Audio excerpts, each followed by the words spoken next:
dari SPPD KDH Finasim yang akan memberikan current management of anemia in dialysis, iron therapy, ESA, and energy treatments. Kami persilakan pada Dr. Johan. Baik, terima kasih Dr. Komariatun.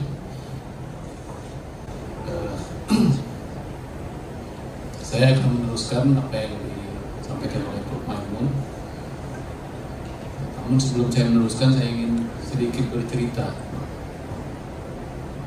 Saya selalu mengatakan bahwa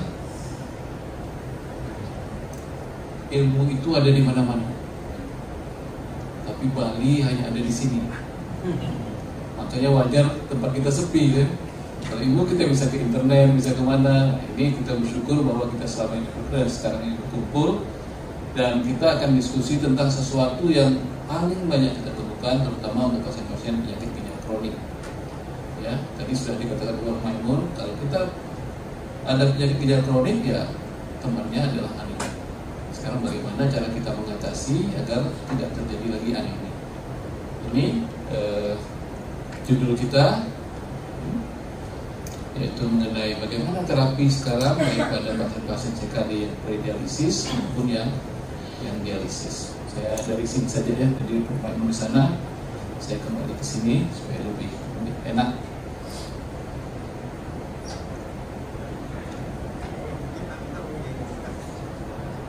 Ya. Oh sorry. Ini adalah foto Kopabdi tahun 1993. 32 tahun yang lalu, saya masih semester 3 atau semester 4 PPDS. Nah, inilah dia kejadiannya tahun 93 dan saya ingat Bali ini termasuk daerah yang paling sering saya kunjungi ke Bali, Jakarta. Tapi yang saya keliling sampai ke Gunung kemana-mana itu waktu ini lah. Setelah itu paling baik saya datang ke sini, tidur, nanti pulang gitu ya. Jadi mari kita gunakan kesempatan untuk jalan-jalan. Namun sebelum kita mulai foto ini kita ada semacam kuis dulu. Silakan, tolong kita lihat. Ini dia kuis. Silakan. Ada 10 kuisnya, nanti dicari, dinilai sendiri, dapat nilai langsung berapa. Saya tadi kemarin saya mencoba kuis ini. Alhamdulillah nilainya 10 gitu. Kalau udah malu saya nggak jadi instruktur di sini. Ini kuis ini terus terang bukan saya yang buat, tapi ini lagi-lagi dengan bantuan AI. Jadi nilainya 10, silakan berapa nilainya. Jadi kalau kita bicara tentang manajemen dari anemia pada pasien CKD, tetap arahnya ke 4 langkah ini. Mulai dari yang pertama, yaitu kita harus menyingkirkan semua penyebab anemia yang bukan karena penyakit ginjal kronik. Tadi Prof. Maimun sudah menjelaskan secara panjang lebar. Kemudian step yang kedua, langkah yang kedua adalah bagaimana terapi besi. Karena pada pasien-pasien penyakit ginjal kronik, terapi besi itu merupakan penyebab yang kedua setelah eritropoietin. Sedangkan yang ketiga itu terapi ESA tadi, yang terdiri dari ini berbagai ESA yang sudah ada dengan kita, dan yang keempat baru kita transfusi. Namun kita sadar kenyataannya biasanya kita jumping langsung ke transfusi. Kenapa? Karena pasien-pasien kita rata-rata sudah di bawah 7, jadi terpaksa kita harus transfusi. Nanti kita lihat bersama. Ada lagi nanti yang lain, nanti kita pelajari bersama ya. Nah, yang pertama kita harus menyingkirkan penyebab anemia yang lainnya. Ini yang tadi disampaikan oleh Prof. Maimun, ada yang akan keluar tahun 2025, tapi sampai sekarang belum keluar. Kita hanya melihat draftnya saja, tapi bisa kita pelajari bersama, mana tahu ada sesuatu yang bisa kita butuhkan. Ini tadi, ya, tidak patuh dalam pengobatan untuk meningkatkan HB, kemudian infeksi atau inflamasi, blood loss karena hemodialisis, dialisis yang tidak ada kuat, adanya malignansi, hipo dan hiperparatiroid dan hipotiroid, kemudian pendarahan dari GI, malnutrisi, dan beberapa kondisi-kondisi yang lainnya. Ya. Nah, sehingga disarankan oleh KDIGO inilah yang harus kita lakukan pemeriksaan-pemeriksaan pada pasien-pasien anemia kita. Dan kita yakin selama ini kita hampir tidak pernah melakukan pemeriksaan ini. Ya, bisa kita periksa B12, asam folat, uangnya cuma 160.000 kan? Jadi ini kita maklum, tapi itulah kondisi kekurangan kita. Nah, tapi yang harus kita ingat, ini yang di bawah, kalau ferritin kurang dari 45 mikrogram, itu kita sudah wajib melakukan konsultasi baik ke gastroenterologi, ginekologi, dan urologi, karena kemungkinan akan terjadi pendarahan-pendarahan di saluran-saluran yang berhubungan dengan tiga ahli ini. Ini langkah kedua. Jadi mudah. Langkah pertama hanya menyingkirkan. Langkah kedua, bagaimana kita seharusnya melakukan terapi besi. Ini sama seperti yang disampaikan ini Kamigo tahun 2012, sama seperti konsensus yang dikeluarkan oleh Pernefri, bahwa untuk defisiensi besi kita mempunyai dua hal, yaitu yang kita sebut sebagai absolute iron deficiency dan yang fungsional iron deficiency. Jadi kita harus menetapkan ini. Kapan kita katakan dia absolut? Kalau memang ternyata saturasi transferin dan ferritin itu sama-sama turun 20 sampai di bawah 100. Kalau dia ferritinnya relatif masih tinggi, itu kita sebut sebagai defisiensi besi yang fungsional. Ya. Demikian juga pada pasien-pasien yang sudah gagal ginjal tahap akhir. Ya. Ini 50, 20, ini 200 agak naik dari sini. Ya. Dan target kita adalah 10 sampai 11,5. Jadi tidak sampai 12 ataupun 13. Jadi ada beberapa pasien yang kadang-kadang minta naikkan lagi. Kita bilang memang target kita adalah seperti itu. Ini target-target yang kita harapkan.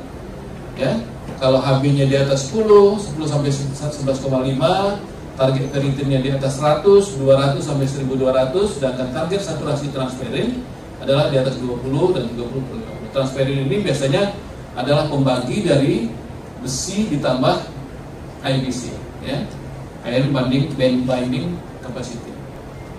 Ada 3 warna kira-kira, ya, yang hijau, merah, dan biru. Kalau kita lihat dotnya di sini, yang box hijau terapi besinya tidak kita berikan, yang box hijau ini, karena dia sudah lebih saturasi yang lebih dari 50, ya, dengan ferritinnya 500 sampai 800. Kalau dia box biru yang di sini, ini yang kita sebut sebagai defisiensi besi absolut. Itu ESA terapinya harus kita stop, kita harus berikan besi dulu. Sedangkan yang di sini, yang fungsional, itu kita berikan bersama-sama dengan ESA. Jadi besi dan ESA-nya sama-sama kita berikan, ya. Jadi kalau kita lihat di sini, nah, itu gambarannya tetap terbagi 3. Untuk besi itu saatnya yang merah itu kita harus berikan yang besi. Kalau kita lanjutkan ke sini, nah, inilah kira-kira gambarannya. Kalau saturasi transferinnya kurang dari 20 yang di sini, ya. Nah, ini kita bagi, kalau kurang dari 200 ferritinnya, ini kita berikan besinya itu selama 2 kali seminggu 100 mg selama 10 kali. Baru kita cek lagi. Kalau dia tinggi, nanti ada kadang-kadang ini yang paling banyak, ini karena inflamasi maupun infeksi, saturasinya rendah tapi ferritinnya tinggi sekali, ini kita harus tunda dulu, ya. Yang ini beberapa ada yang kita berikan selama 3 bulan, ya.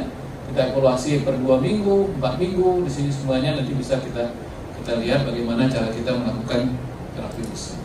Ya. Apa yang harus kita lihat kalau kita memberikan besi? Yaitu efek samping. Ya, kalau kita perhatikan di sini, efek sampingnya yang non spesifik, ini kita stop infus, kemudian kita berikan lagi setelah 15 menit. Kalau yang ringan, biasanya urtikaria, itu kita stop infusnya. Kemudian kita evaluasi, memberikan steroid dan H blocker, ini biasanya dexadipen kita berikan. Kemudian yang moderate, contohnya apa? Ada nyeri dada yang hebat, tiba-tiba batuk, tahikardi, ini kita stop infusnya, kita berikan cairan infus, ya, steroid dan H1 blocker. Sedangkan yang berat itu tetap harus kita infus semua, bahkan kita lakukan tata laksana seperti anafilaktik shock, ini, ya, adrenalin, kita berikan steroid dan yang lain, ya. Ini kira-kira Karena banyak di antara kita yang takut untuk memberikan infus besi. Itu harus hati-hati. Ini kira-kira yang keluar untuk yang 2025. Itu ada perbedaan sedikit, yaitu kalau tadi saturasi transferennya 20, kita di sini sudah naik jadi kurang dari 30. Ya, itu berarti rekomendasinya diberikan, dan intravenous itu jauh lebih bagus dibandingkan yang oral untuk pasien-pasien yang HD, yang sudah dilakukan HD. Nah, kemudian ini pada pasien-pasien yang HD, ya, sudah dilakukan ini, kita harus melakukan bagaimana melakukan fungsi besi itu supaya lebih stabil.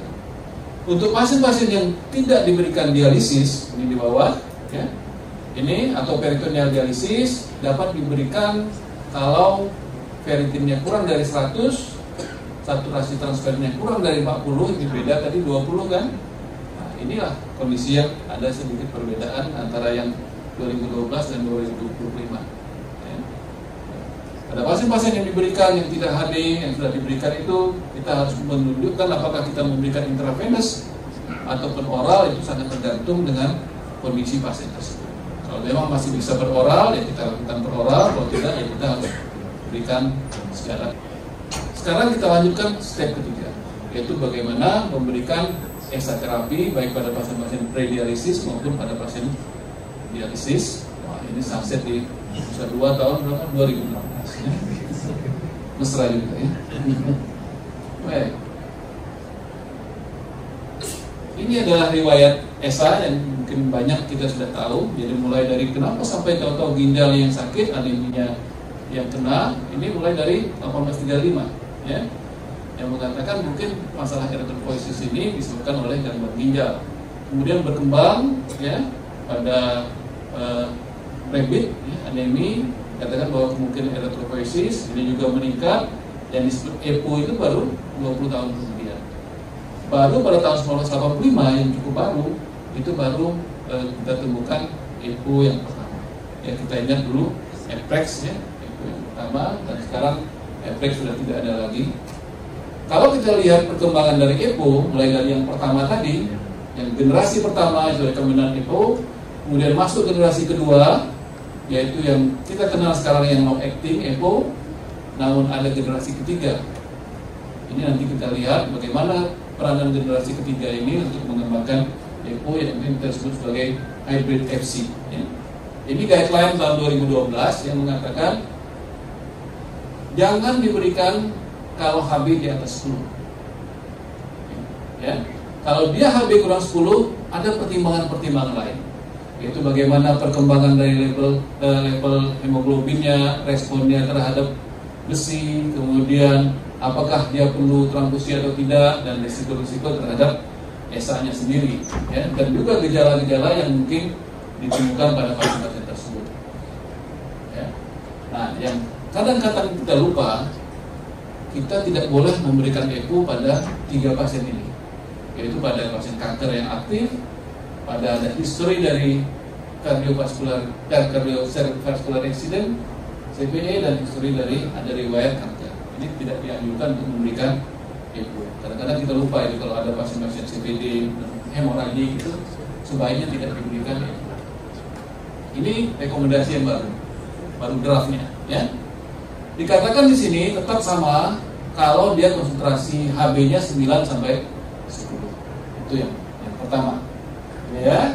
Untuk pasien yang tidak mendapat dialisis, ya, termasuk pasien-pasien yang transplantasi dan pada anak-anak, seleksi dari HB, konsentrasi HB itu harus dipertimbangkan, ya, untuk pasien-pasien anemi, dan dipertimbangkan apa keuntungan memberikan ESA itu dan apa bahaya transfusi dari darah dan transfusi dari ESA. Jadi tetap kita harus pertimbangkan mana yang lebih ideal. Apakah pemberian ESA ataukah pemberian terapi-terapi yang lainnya. Pada pasien dengan anemi dan CKD yang mendapat terapi ESA, kita merekomendasikan HB level 11,5 saja. Tidak boleh lebih dari 11,5. Kadang-kadang pasien kita mau saya sudah 11,5 dong, kalau bisa 12 supaya lebih gagah gitu. Tapi ternyata tidak boleh berdasarkan pertimbangan kemungkinan terjadinya efek-efek samping yang lain. Ya. Kemudian dosisnya nanti kita lihat di tabel 7. Dosisnya ini bisa kita lihat sendiri nanti. Intinya seperti ini. Pada yang epoetin alfa dan beta tetap 4.000 atau 10.000 setiap minggu atau setiap 2 minggu. Jadi walaupun dia short acting, sebetulnya untuk pasien-pasien yang pre-dialisis itu masih bisa kita berikan 1.000 1 minggu atau 2 minggu, tapi tergantung dosisnya. Sedangkan yang pada yang long acting itu dapat diberikan 2 sampai 4 minggu dengan dosis 40 sampai 100. Dan ini adjustmentnya ini tergantung dengan respon dari pasien terhadap EPO-nya atau ESA-nya. Sedangkan yang sera itu juga hampir sama, ya. Jadi tetap bahkan bisa sampai sebulan sekali. Sampai sebulan sekali. Rutenya kalau dia pasien dialisis itu idealnya kita berikan adalah CKD-HD, ya. Ideal kita berikan baik intravenous maupun subcutaneous, tapi dianjurkan lebih banyak intravenous. Walaupun kita sadar kalau pemberian intravenous biasanya dosisnya harus kita lebih tinggikan, ya. Sedangkan yang tidak menjalani dialisis itu tetap kita anjurkan ya subcutaneous, ya, karena kalau pasien HD biasanya dia tidak akan mau lagi disuntikan, dia lebih enak melalui intravenous. Ya. Nah, ini tadi kita sudah sadari bersama bahwa kalau kita memberikan ESA, kita harus evaluasi ini, ya. Peningkatannya setiap 1 bulan, apakah 0,5 sampai 1,5. Kalau dia mencapai target yang tercapai, itu kita maintain.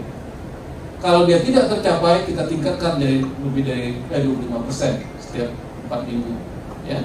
Kalau dia meningkat, itu harus kita turunkan dosisnya 25%. Kalau dia lebih dari 13, kita stop ESA-nya. Ini yang 2012 sama seperti 2012, ya. Bagaimana kalau hiporesponsif? Jadi setelah kita berikan ESA, kadang-kadang ESA-nya lebih tinggi, tapi ternyata tidak responsif. Jadi kita harus identifikasi di sini, ya. Kalau dia hiporesponsif tidak diketahui, belum jelas penyebabnya, kita monitoring lebih jelas. Kalau diketahui tapi tidak ada perbaikan, no improvement, itu harus kita lihat apakah dia mild atau tidak anemia, ya. Kalau dia tidak teridentifikasi dan hiporesponsif tetap terjadi, maka kita harus pertimbangkan yang lain-lain, termasuk di sini. Pertimbangkan pemberian ini obat yang baru, yaitu HIV PHI, ya, atau transfusi. Nah, yang HIV PHI ini nanti kita lihat bersama apa dan bagaimana perannya. Ini adalah anak muda kita sore ini, yaitu ESA generasi ketiga, ya, yaitu mengenai apa yang disebut sebagai long acting erythropoietin epoetin alpha. Apa dan bagaimana, mari kita lihat bersama. Ini adalah epoetin alpha. Mari kita lihat. Ternyata epoetin alpha ini menggunakan teknologi yang disebut sebagai high phase. Dengan teknologi ini dia menjadi long acting, ya. Kemudian efektivitasnya lebih baik, bioaktivitasnya lebih baik, kemudian keamanannya juga lebih baik, ya, dan immunogenicity-nya minimal. Itu tadi. Dan dikatakan bahwa sebetulnya teknologi ini bukan hanya untuk epoetin alpha, bukan hanya untuk EPO, bisa juga untuk obat-obat yang lain. Tapi sekarang ini sedang diupayakan untuk epoetin alpha, dan ini sudah mulai diedarkan di berbagai tempat termasuk di Indonesia. Ya, ini teknologinya, ya, yang dapat menyebabkan dia menjadi alpha-nya lebih bagus, cytotoxicity-nya sedikit. Ini ceritanya. Nanti mungkin dari Kalbes sendiri akan bicara, ya. Mari kita lihat sama-sama. Dan ini penelitian-penelitian yang sudah dilakukan, ya. Yang pre-dialisis ini sudah selesai, yang dialisis ini sedang berjalan. Kita lihat di sini, nanti kita langsung. Nah, ini adalah penelitian membandingkan antara epoetin alpha dan sera. Ya. Tujuan penelitian ini adalah bahwa yang epoetin alpha tidak inferior. Jadi sama lebih kurang, bukan berarti dia lebih bagus, nanti tidak inferior. Nanti kita lihat endpoint-nya. Ya, ini primary endpoint-nya, respon rate terhadap pemberian ini, dan kita lihat kapan dia mencapai 10 sampai 12 gram, sedangkan secondary endpoint-nya itu mulai dari HB levelnya, pencapaiannya, evaluasi baik pada fase ekstensi dan evaluasi, kemudian bagaimana, tentu secondary endpoint-nya adalah soal bahaya, ya. Ini yang sudah melakukan penelitiannya, ada Indonesia juga, ya. Ini hasilnya, ya, respon rate-nya sama, bahkan sedikit lebih tinggi, walaupun ini dikatakan efektivitas dari epoprotein alpha is achieving target response is non-inferior dibandingkan dengan Mircera. Ini. Kemudian ini secondary endpoint-nya adalah efektivitas epoprotein alpha untuk maintain kestabilan HB juga sama, bahkan sedikit lebih tinggi. Tapi ini disebut juga tetap tidak inferior. Juga ini adalah pencapaian efektivitas epoprotein alpha dalam meningkatkan HB level dari dasar itu sama, ya 1,59 dan ini 1,79 gram persen. Slide. Nah, itu lebih bagusnya. Ini juga kira-kira hampir sama efektivitasnya, hampir sama dengan yang tadi. Lanjut. Kalau kita lihat di sini, ternyata melebihi 12 pun itu menjadi masalah. Dan ternyata bahwa epoprotein alpha itu baik pada fase koreksi maupun pada fase evaluasi sedikit lebih rendah dibandingkan dengan Mircera. Namun ini secara statistik tetap tidak bermakna. Slide. Ini kalau kita lihat dari minggu ke minggu sampai 28 minggu itu hampir sama hasil yang diperoleh baik pada Mircera maupun pada EPSA ini. Lanjut, ya. Ini efek samping. Efek samping kalau kita perhatikan secara statistik ini tidak bermakna, tapi pada beberapa kondisi kelihatannya persentasenya sedikit lebih besar pada Mircera. Tapi ini kita menganggap bahwa peneliti menyimpulkan bahwa ini tidak inferior dibandingkan dengan yang sudah berjalan beredar selama ini. Lanjut. Ini juga demikian, yang bersama. Lanjut. Jadi sebagai konklusi dari penelitian ini adalah epoprotein alpha tidak inferior baik efektivitasnya maupun keamanannya dibandingkan dengan sera pada pasien-pasien yang non dialisis. Karena penelitian yang dialisis itu sedang berjalan, jadi baru disimpulkan pada pasien-pasien yang non dialisis. Baik. Selanjutnya adalah blood transfusion. Ya. Tadi kan langkah keempat adalah transfusi. Ini seharusnya memang betul-betul dihindari sedapat mungkin, ya, untuk meminimalisasi risiko-risiko yang mungkin terjadi pada pasien transfusi darah. Ya. Pada pasien-pasien yang kemungkinan dipasang transplantasi ginjal, organ transplantasi juga seharusnya dihindari karena takut ada sensitivitas. Kalau memang ada kepentingan, memang ini hanya kepentingan, ya, melebihi risiko dari itu, ya, seperti misalnya HB-nya 6 atau terjadi gangguan jantung, ya mau tidak mau kita harus memberikan transfusi. Kemudian dalam kondisi-kondisi ESA terapi tadi yang tidak responsif atau hiporesponsible, itu dapat kita berikan transfusi ini. Dan yang kemudian juga risiko dari ESA terapi itu lebih bagus dari lebih banyak, lebih tinggi dibandingkan dengan keuntungan pemberian ESA terapi. Contohnya pada pasien-pasien yang kanker, previous stroke dan yang lain-lain. Nah, ini kira-kira gambarannya kapan kita harus memberikan transfusi. Yang pertama adalah kalau terjadi perdarahan yang akut, kemudian terjadi coronary artery disease yang tidak stabil, kemudian operasi yang harus cepat, itu mau tidak mau kita berikan transfusi. Sedangkan pada keadaan kronis, yaitu kondisi-kondisi yang memang ESA itu tidak efektif, jadi terpaksa kita berikan ESA.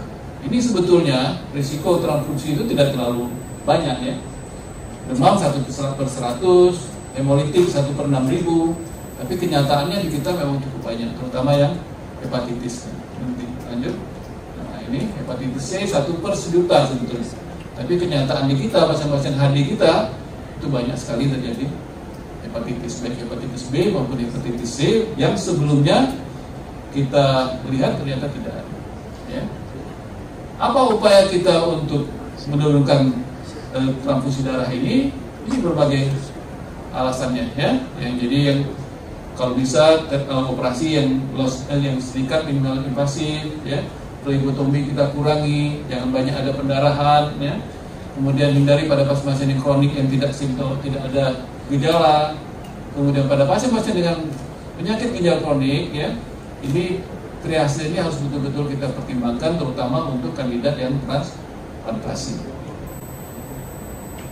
Nah, apa yang baru sekarang? Ini yang kita lihat, ya, karena ini sangat penting, yang kita sebut sebagai HIF stabilizer, yaitu ada hypoxic inducible factor yang dapat merangsang produksi dari EPO dan dapat menurunkan hepcidin tadi yang disampaikan oleh Prof. Maimun, memperbaiki TIBC ini dikatakan, sehingga HIF stabilizer itu dapat menstimulasi EPO yang endogen dengan mencontoh hipoksia. Jadi seolah-olah dia hipoksia yang oleh enzim ini, ya, HIF propil hidroksilase domain. Nah, ini kira-kira gambaran sekilas mengenai HIF stabilizer ini. Dia berpengaruh di sini, ya, hipoksia induced kidney, sehingga keluarlah EPO-nya, sehingga terbentuklah sel-sel darah merah. Sedangkan pada pasien ginjal, nah ini pada pasien ginjal, ya, ini dirangsang sehingga dapat merangsang EPO yang endogen. Jadi tidak kita masukkan EPO-nya. Apa kata Kadigo yang terbaru untuk HIF ini? Ya, pada pasien dengan anemi dan CKD, ya, termasuk yang ESA hiporesponsif, jangan berikan ESA dan HIF secara bersamaan. Jadi kita harus stop ESA-nya. Kemudian pada pasien anemi dengan CKD, ya, itu yang pada maintain, ya, maintainnya tidak dijelaskan, itu dianggap sama seperti dasar HB kita yang sekarang ini. Pada pasien anemi dengan CKD, dosis dari ini tergantung dengan recommended starting dosis. Ini dia, recommendednya tergantung dengan obat-obatnya. Ini yang sudah beredar, ada daprodustat, desidustat, enoradustat, dan molidustat. Nah, alhamdulillahnya bahwa obat-obat ini belum beredar di Indonesia. Jadi kita jangan lama-lama kalau yang belum beredar. Mudah-mudahan nanti Kaldo juga mau mengedarkan. Karena ini baik sekali ya ESA-nya. Baik. Ini kira-kira gambarannya. Lanjut. Nah, ternyata HIF ini juga ada manfaat untuk yang lain. Lanjut. Nah, dikatakan bahwa ternyata HIF stabilizer ini dia berperan sebagai anti-apoptosis, antioksidan, kemudian anti-inflamasi, sehingga dia bagus untuk pasien-pasien AKI dan AKI CKD kita. Bahkan dapat memperbaiki DKD pada saat ini awal. Jadi cukup menjanjikan, mudah-mudahan nanti bisa segera diterima di sini. Sehingga sebagai kesimpulan, lanjut. Jadi kita sudah tahu bersama, ya, urutannya tadi sudah disampaikan, ya, bagaimana kemudian besi dan ESA hindari sedapat mungkin transfusi darah, kemudian HIF sangat menjanjikan untuk yang ke depan, dan epoprotein alfa dikatakan merupakan salah satu pilihan yang cukup efektif dan tidak inferior dibandingkan obat-obat yang sebelumnya. Lanjut. Apakah kita langsung case discussion atau mau diskusi dulu? Ada kasus ini, ada beberapa kasus. Prof. Maimun, kita lihat satu kasus dulu ya. Baik, ini satu kasus untuk kita diskusi. Ini lagi-lagi bukan kasus nyata. Saya menemukannya lagi-lagi dengan bantuan AI, ya. Nanti kita lihat pinter AI atau pinter kita, ya, pinter kita. Baik, lanjut. Ini namanya Mr. Abi Abu Bakar mungkin, ya.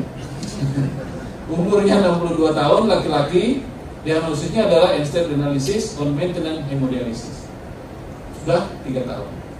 Komplainnya adalah tadi lemas, pusing, sesak napas, ya. Kemudian ini sudah terjadi 2 tahun. Lanjut. Nah, ini medical history-nya karena hipertensi, ada DM juga 12-15 tahun, hipertensi 20 tahun. Kemudian secondary hyperparathyroidism, tapi tidak ada riwayat pendarahan. Jadi sehingga dia positif, Pak. Ini kelihatannya kemungkinan karena itu. Lanjut. Ini laboratoriumnya HB 7,8, kemudian MCP 89, ferritin 280, T-SAT 19, kemudian reticulosit rendah, PTH tinggi 820, CRP 9, EGFR kurang dari 10. Jadi kalau kita bandingkan di sini bahwa ternyata dia adalah ferritinnya 280 pada pasien HD. Jadi di sini di bawah dia sebetulnya masuk ke sini fungsional karena sudah di atas 200 ya, di atas 200. Jadi dia defisiensi besi fungsional. Kira-kira seperti itu. Lanjut diagnosisnya, supaya kita cepat langsung saja. Nah, ini dia. Lanjut diagnosis tadi. Diagnosis dulu. Nah, ini kalau dari sini dikatakan bahwa diagnosisnya anemia, CKD, normoksitik, normokrom. Penyebabnya adalah multifaktorial, eritropoietin rendah, inflamasi, defisiensi dan hiperparatiroidisme. Apa manajemen yang diberikan? Lanjut. Nah, ini diberikan darbepoetin. Karena apa? Karena hipopoietin alfa belum ada begitu kan yang untuk pilihan di gitu. Kemudian besi diberikan sekali seminggu. Kemudian hiperparatiroidisme ini harus diobati. Kemudian monitor HB, ferritin dan ESA. Kalau kita lihat di sini bahwa ini kan diberikan bersama ESA dengan besi. Kenapa? Karena dia defisiensi fungsional. Jadi defisiensi fungsional. Kalau dia defisiensi absolut itu harus kita berikan besinya dulu. Setelah dia naik baru kita berikan ESA-nya. Lanjut. Nah ini tadi kan ceritanya tadi udah lanjut.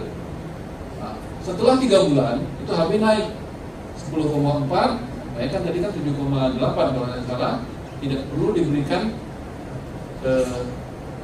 transfusi. Ferritinnya naik 320, saturasi naik 27%, aktif, kemudian dia lebih nyaman. Lanjut ya, ini tadi. Jadi kalau kita perhatikan itu, memang ternyata cara kita memberikan obat-obat pilihan tadi itu betul-betul harus kita lihat kondisinya. Ya, kalau dia memang tidak akut pendarahannya, kita tunda dulu pemberian besinya. Hanya sayangnya, ya kita harus melakukan pemberian besi dan pemberian ESA.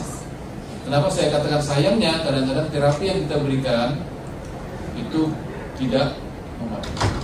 Yang jadi masalah pasien-pasien kita, terutama pasien BPJS,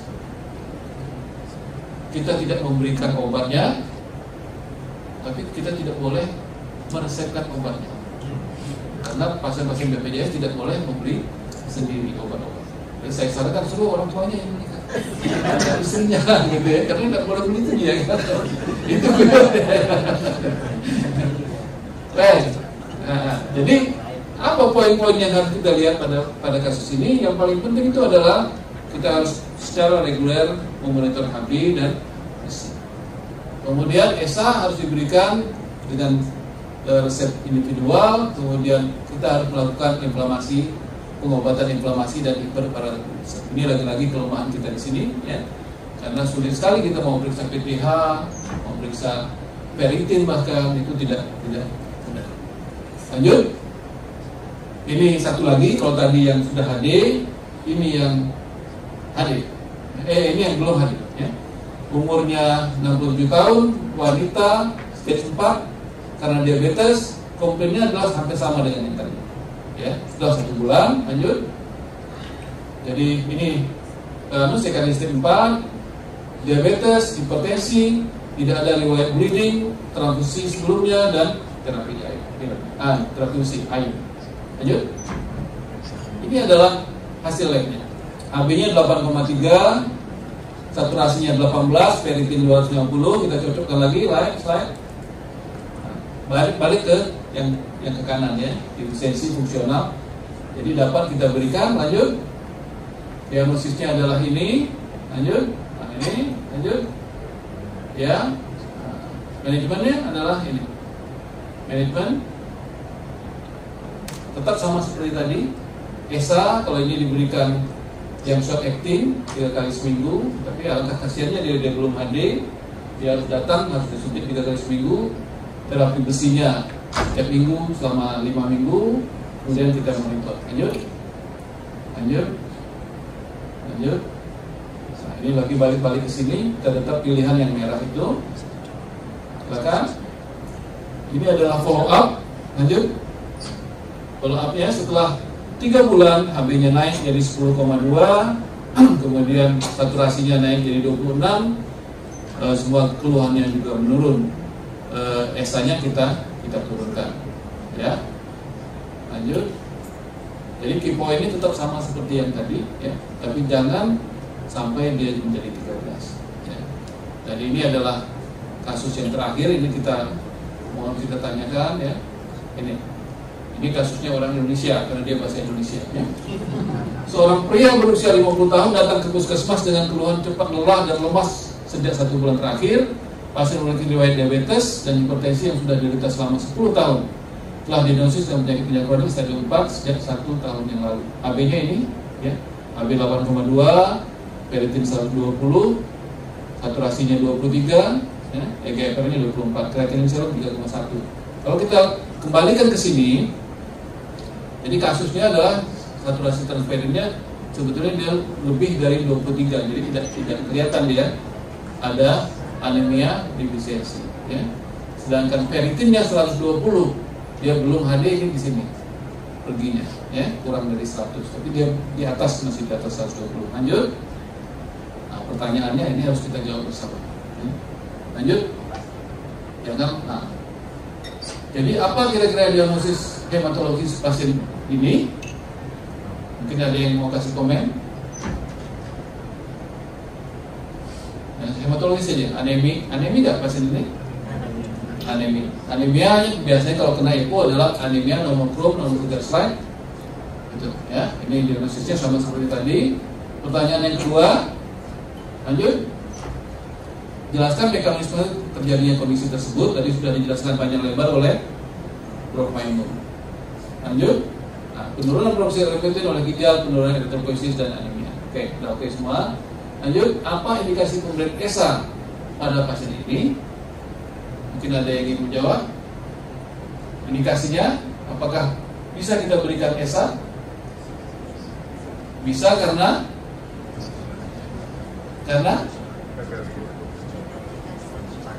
lanjut, AB kurang dari 10, ya, dengan cadangan besi yang memadai, bahwa dia di atas 20% dan ferritin di atas 100.